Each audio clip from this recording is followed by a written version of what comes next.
I thank the Speaker, and I yield to the gentleman from Maryland, the Majority Leader, for the purposes of announcing next week's schedule. I thank the Republican whip for yielding. On Monday, the House will meet at 12:30 p.m. for morning hour debate and 2 p.m. for legislative business, with votes postponed until 6:30 a.m. On Tuesday, the House will meet at 10:30 a.m. for morning hour debate and 12 p.m. for legislative business. Wednesday and Thursday, the House will meet at 10 a.m. For legislative business, and on Friday, the House will meet at 9 a.m. We will consider several bills under suspension of the rules, as is usual. The complete list of suspension bills will be announced by the close of business tomorrow.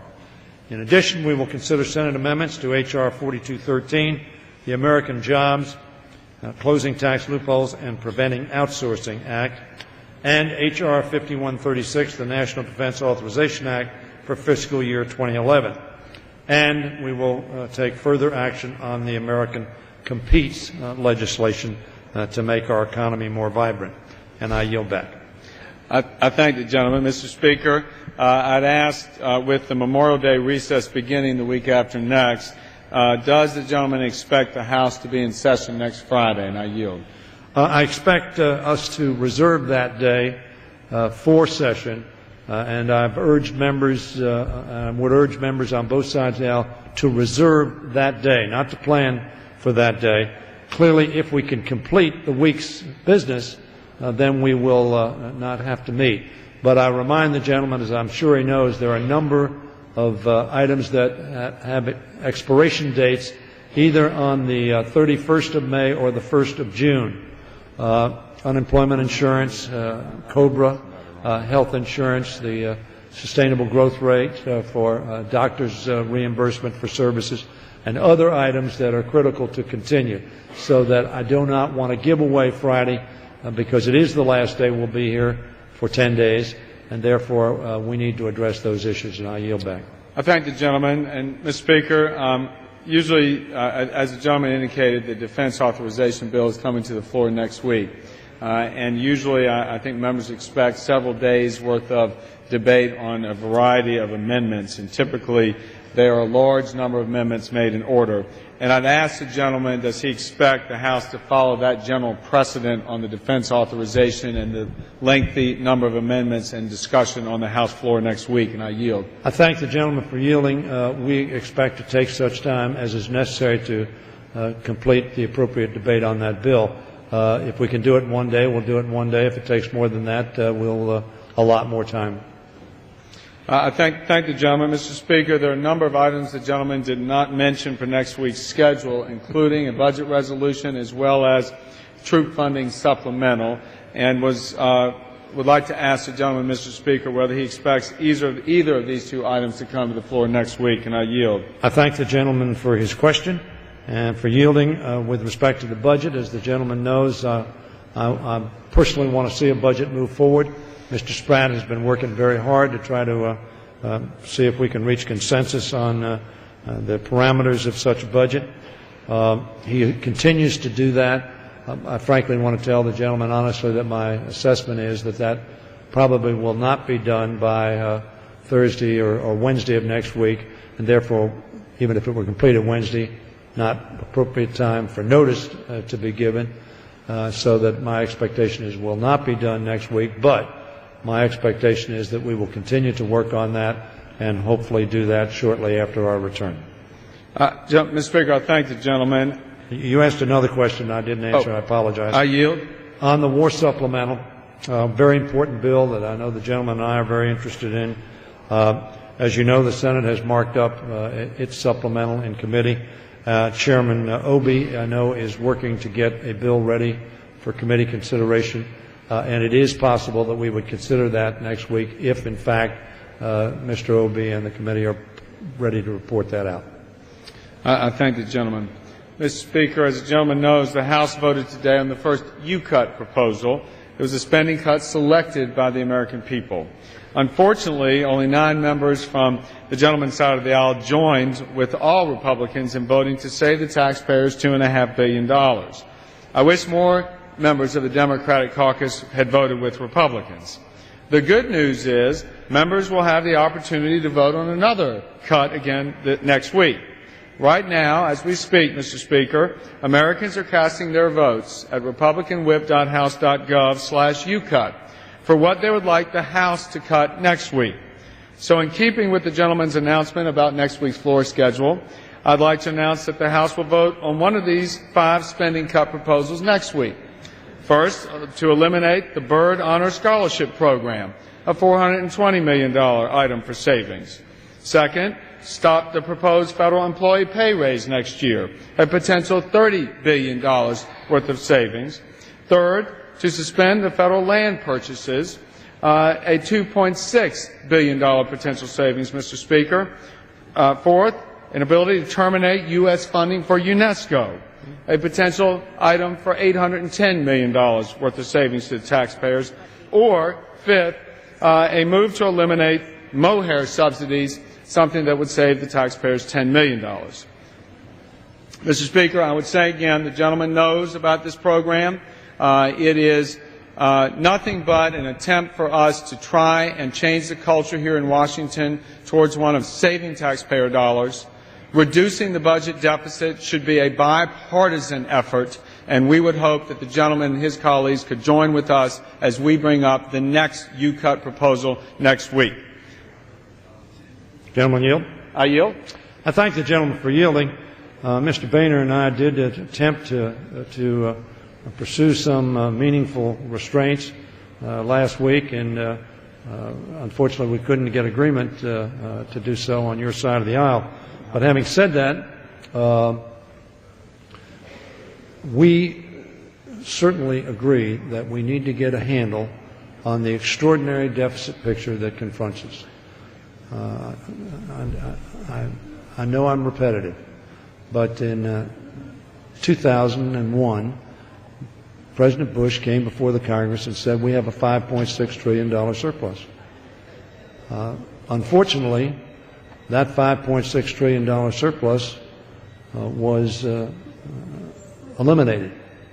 And in fact, $5 trillion of additional deficit was incurred, giving us a $10 trillion deficit when this administration took over. That's unfortunate. I will tell the gentleman that as he knows, he and others have voted for trillions, that's with a T, of dollars of unfunded liabilities for the federal government, either reduction in revenues, which of course you say will grow the economy, unfortunately it did not, or prescription drug bill, which was not paid for, which was hundreds of billions of dollars, not minimal dollars. But I will tell the gentleman that we are interested in working with you in a meaningful way, not in procedural vote ways, but in meaningful ways to reduce the deficit that confronts us, including reducing areas of spending, which we think is appropriate. With respect to the motion that you made today, another procedural motion, if it hadn't been a procedural motion, maybe a real motion, and of course many of those programs were in existence, of course, for the 12 years that you controlled the Congress of the United States, as the gentleman well knows. The motion today, of course, would have affected a program which is going to create, we believe, 185,000 jobs. We think that's important in an economy that is still struggling to get jobs back. But we applaud the efforts to bring forward meaningful, important ideas. Unfortunately, that has not always been our experience. I'm sure you read there have been a lot of motions to recommit that have been made. Now we're on to previous questions now, but motions to recommit. Norm Ornstein wrote an article about those just the other day, in which he said the unfortunate fact is that the motion to recommit with instructions has for more than a decade become a hollow vehicle and farce. Now, the American public don't want to see us participate in hollow vehicles and farces. What they want us to see is work together in real ways to affect the kind of fiscal responsibility that we had in the 90s. And unfortunately, we did not have in the last decade. We need to return to that. We have, as you know, taken very substantive steps. One was to pay for what we buy. Not a previous question.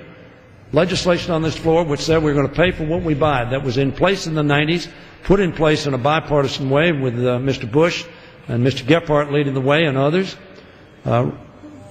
Again, adopted in a bipartisan way with Mr. Gingrich and Mr. Clinton, President Clinton working together. And then, of course, jettisoned under not your personal leadership, but under the leadership of the Republican Party in 2001, 2, and 3, formally jettisoned in 03, in which we said, no, we don't believe that paying for what we buy is the policy that we're going to pursue. And in fact, you didn't pursue it. You created large deficits. Every year that you controlled the Congress, the House, the Senate, and the presidency. Every year, without fail. So I tell my friend that we want to join together in real efforts. We're sorry that in a partisan way, PAYGO was jettisoned. We're also sorry that the commission that the President established by executive order didn't pass because so many of your colleagues in the Senate who said they were for the idea of setting up a commission to propose real restraint in spending, not only in terms of discretionary dollars but in terms of entitlement dollars, that so many of your colleagues in the Senate opposed that, and as a result, we don't have a statutory commission. We have a presidentially appointed commission. I'm hopeful that they will make substantive recommendations. I'm hopeful that our members and your members will join together in making recommendations to us. And as you know, both Mr. Reid, the leader in the Senate, and Speaker Pelosi have indicated that we will put their recommendations on the floor. If the Senate passes them, we'll put them on the floor here. Hopefully we can work together toward the end that I think we both seek, even though there may be disagreement on the process that is being pursued. And I yield back. I thank the gentleman. And Mr. Speaker, the gentleman loves to talk about spending under the Bush years and under the years that our party controlled Congress. But I find it somewhat ironic at this point to go in about talking about the inability to control spending when it is his party and the majority currently that is unable to produce a budget. And he and I have had discussions again about the inability for this House to do its work. And in fact, I know the gentleman recalls, because it has been reported before, that he himself says that when we are unable to pass a budget, and I quote, it is failing to meet the most basic responsibility of governing, that is enacting a budget.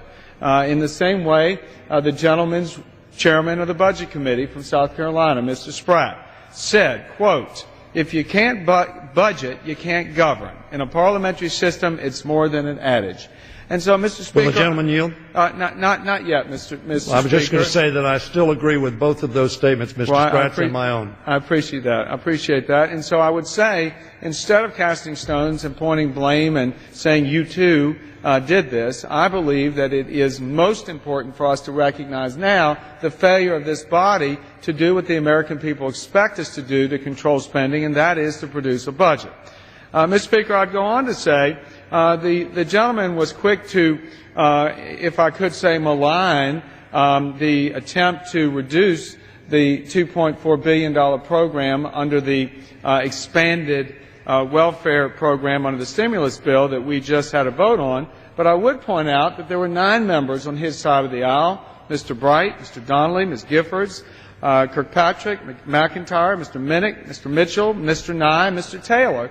These individual members felt that perhaps we were and did have a valid point to make that we ought to be cutting spending right now. And I would say to the gentleman, perhaps he's suggesting that these individuals voted to kill 185,000 jobs. I wouldn't say that those members did try to do that in that vote. Again, I would just ask the gentleman whether that was his intention. I would probably think he wouldn't think his members would vote to kill jobs.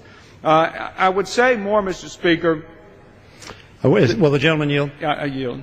I think there's a lot of concern, not necessarily on these members' parts, about, and we all know this, about 30-second simplistic, gotcha ads on television, which don't discuss the substance of the ramifications of actions. The bill that passed overwhelmingly. The previous question would have stopped that bill going forward. Obviously, when you were in control, you wanted the previous question passed so you could move your substantive legislation forward. There's no difference over here. But the gotcha ads certainly are something that, in the minds of everybody on both sides of the aisle. Reclaiming my time, Mr. Speaker, there's no gotcha ads here. There was a statement made by the gentleman that said that the program that we were attempting to cut was a program that could create or has created 185,000 jobs. And I just say to the gentleman, 9 of his members voted with us on that vote. And I would ask the gentleman, does he think those 9 members voted to kill 185,000 jobs the way he, in his statement, sort of implied that Republicans intended to do? And I yield. Well, first of all, we don't believe this is a real vote. Our members don't believe it's a real vote. Our members are cognizant of why it's being done. But the 185,000 jobs, clearly, those 9 members that you referenced did not vote to eliminate 185,000 jobs. But all your members did. And the reason the difference is because you're not going to run ads against your members. The fact of the matter is that if you want to do real things to create real jobs, we're prepared to work with you. We believe the program you want to eliminate does, in fact, score at creating 185,000 jobs. You call it welfare. We call it work. We think it was an appropriate expenditure. As a matter of fact, as the gentleman may know, we have that expenditure in our jobs bill.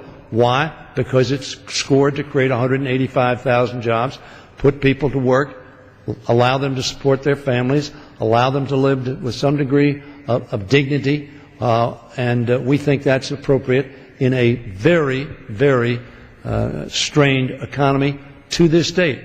We're coming back, but as we've seen lately, it is fragile, and it's come. The grease and oil have caused us problems in terms of confidence, and we need to keep confidence up and not make the mistakes that have been made in the past. I would say to the gentleman, obviously we have a real difference on what this program that we propose to cut is, number one. The kind of debate that we are having should be the kind of debate we are having on this floor every day, not voting for post offices and naming federal buildings. The gentleman knows the reason... Well, the gentleman yield on that particular point. I yield. I think. Do you want me, as you know, I schedule the legislation. Are you asking me not to schedule the 40% of those post office bills that your members are requesting? Because if you are, I will not schedule them. Mr. Speaker, I yield back. Mr. Speaker, what I am asking the gentleman to do is to work with us in bringing to the floor and scheduling bills that actually reduce spending here in Washington. Because the gentleman indicated that he knows why all this is being done. And I think that perhaps maybe he's thinking it's being done under the old construct. Where we are now, Mr. Speaker, in my opinion, is that the American people expect some accountability here in Washington. They want us to stop spending money we don't have. The reason why we launched the UCUT program is, number one, we want to say to the American people, we're listening, that we're not setting aside their wishes and their desires, that we care about what they think. That's what UCUT is all about. It's about empowering folks to go online and to tell us what they think given the options presented to cut the federal budget deficit. That's why we're doing this program, Mr. Speaker, and that's what UCUT is all about. Now, I would say to the gentleman, not one bill on the floor this week cut a single dollar from the federal deficit. That's why we brought this proposal up. Now, as to why we chose the PQ, I think the gentleman knows that the rules put in place make it so that the minority has no other way to posit their alternatives or to posit wishes that we may have other than to use a PQ, and that's why we elected to this. If the gentleman wants to schedule a bill that we are discussing on substantive grounds, that's what we're about. Bring these bills to the floor for open and fair debate. And lastly, Mr. Speaker, I would say to the gentleman, he mentions the disappointment that he has over some on our side of the aisle and the other side of this building in not supporting the President's commission addressing the fiscal outlook for this country. The gentleman knows well the reason why that many members on our side of the aisle refused to participate in that vote was because, in fact, the focus was not going to be on that commission cutting spending. We think that Washington doesn't have a revenue problem. We have a spending problem here. So why couldn't we just set aside the need for additional revenues, put that off the table, and focus on spending? Again, that's what the U-Cut program is about. That's why we're bringing these things to the floor. And I would hope that the gentleman could join us in demonstrating that we're listening to the people and actually moving towards a sense of fiscal discipline here in Washington. The gentleman yield? I yield. I ask the gentleman, there is a member on your side of the aisle who has, in my opinion, a very thoughtful, courageous, and substantive proposal. I happen not to agree with it, but I think it is a courageous, honest, intellectually honest proposal. And that is Mr. Ryan, who's the ranking member of the Budget Committee. If the gentleman would like us to put that budget on the floor, which is from his chair, when he was in the majority of the Budget Committee, that is a really substantive proposal. Again, I don't agree with it, but I think it intellectually is an honest, effective proposal to deal with a very serious problem. Not a little problem, but $1 trillion problem. Not a little problem that sounds good in sound bites, but is not going to get us to where we need to be. I think Mr. Ryan has such a proposal, and I certainly would urge the chairman of the Budget Committee to agree to make sure that's on the floor, because I believe that is a substantive proposal. The gentleman says we don't put his substantive proposals on the floor. That's made by the ranking member of the Budget Committee, one of the leaders of his party, representing your party on the Budget Committee, and I would be glad to make arrangements to have that proposal on the floor. I'd say would the gentleman want me to do that? I'd say to the Speaker, the gentleman suggests that our ranking member on the Budget Committee, Mr. Ryan's roadmap proposal, is the budget. That is not the budget. That's a 75-year document. The gentleman, I think, knows, if he's looked at that, is a plan to try and address the very real fiscal challenges that this country faces. I agree with that. And our job here in this Congress is to go about trying to address the problems through the processes that his party has put in place. Right now, priority one should be a budget.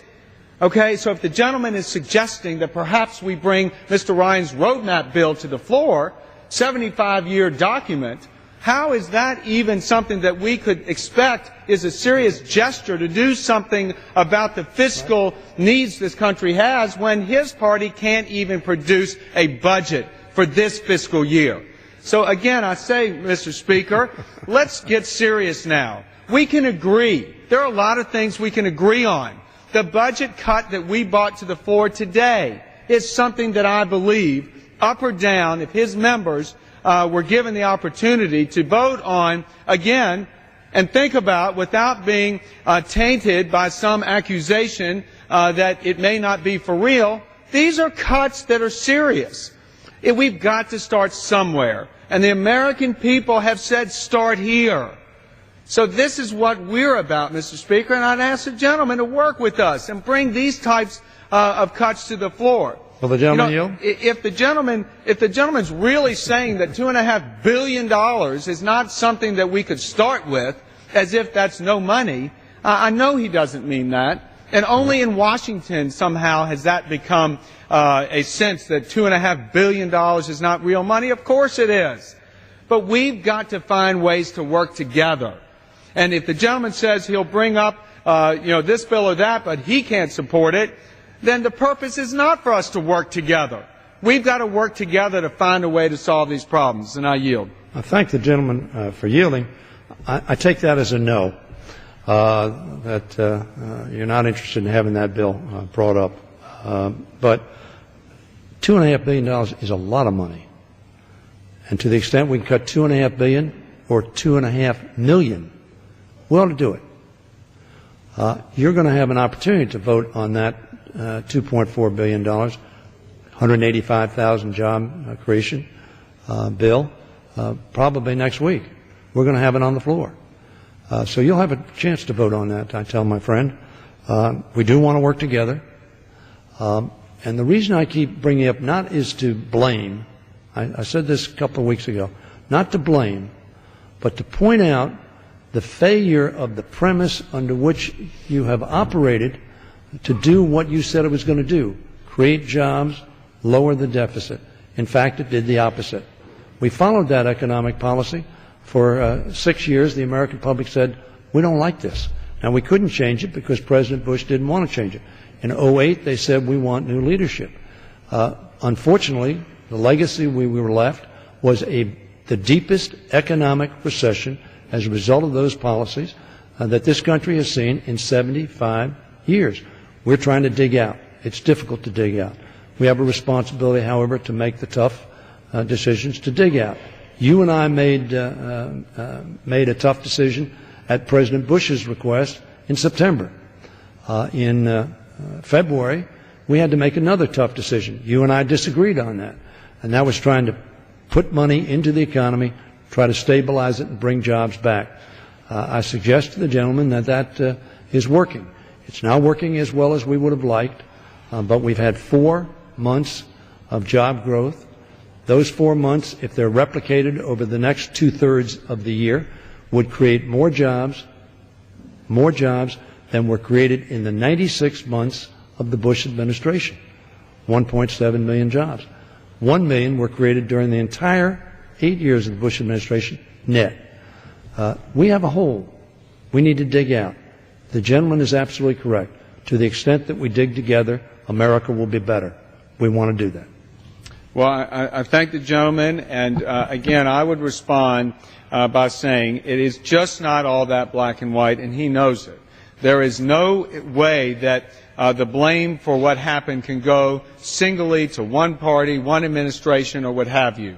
We all have to come here with the best of intentions to work together and to point to the good in this country and what made us who we are, and that is the freedom and the economic freedom afforded by our system. That is the principles by which we come to this building, Mr. Speaker, and some of us have a strong objection to the increasing sense that somehow we've got all the answers here in Washington, that we don't have to listen to the people. I'm glad to hear that the gentleman's going to bring some UCUT proposals to the floor. That's a great start. We need to keep going, listening to the people, doing what it is they expect, which is to get this federal spending under control. Mr. Speaker, in closing, I look forward to working with I just want to... And I yield. What I said was we'll bring the proposal to create those jobs to the floor, not to cut it, but to spend it, because we believe that that will create 185,000 jobs. So I just didn't want to be misconstrued in what I said. Gentlemen will have an opportunity to vote against that, of course. I apologize, Mr. Speaker, for misunderstanding the gentleman. I would respond to that statement then by saying the American people have told us to stop spending money we don't have, and that's the purpose for our sponsoring this provision today, the purpose for our launching UCUT, and we will expect to continue to have the votes on listening to the American people to begin to cut the federal deficit. But again, Mr. Speaker, in closing, I look forward to working with the gentleman from Maryland in a fiscally responsible manner, which again, we would hope starts with passing a budget blueprint this year, making some of the tough decisions to cut spending, just like the American families and small business people are doing as we speak. And with that, I thank the gentleman for his time, and I yield back.